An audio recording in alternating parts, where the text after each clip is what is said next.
Мына Рамисти жумуш бабында кармадык. Азыр 14 шамасы го дейм. Я катты.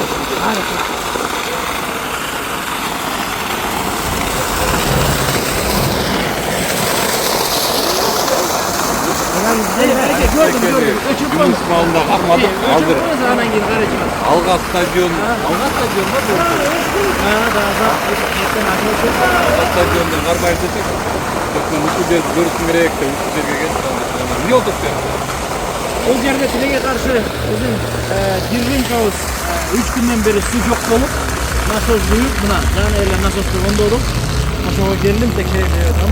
Мына жаны насос, эми тазалыктын машиналары моякта суу куйдуруп, зилин сурос менен чогуу. 5 мүнөт ичинде бир машина толуп берет. Рамис мырза, менде сизге ыраазычылык катым бар. Жогорку кеңештин депутатынын атынан негизи ушул атайын ушундай жумуш маалында сизди кармайын деп чечтим. Эми ойлодум, каяктасын деп.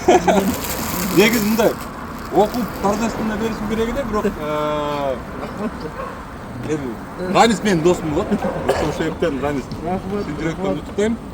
Сүрөткө кайда сүрөткө. Ал кыргыз эли үчүн ак эмгегиңди кылып жүрө бер. Жөргү кеңеште биринчи сыйлык. Биринчи бөлөкпөй. Бул бизден анан аркан кот.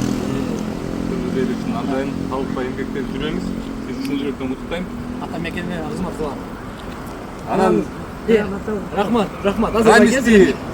Рамисти мен Нисахар кезинен бери тааныйм. Ал видеону кыскача кылып туруп киргизип коебуз. Качан биринчи жолу Рамис менен таанышканыбызды. Я вас ознакомил с постановлением производства. Вы не познакомились, постановление вы тут заполняли. Но давайте постановление от неотложного обыска заполняйте на месте. А давайте я вас опять ознакомлю. Хотите еще раз ознакомить? А что вы законом прикрываетесь? То есть закон должен в одну сторону работать, только в вашу?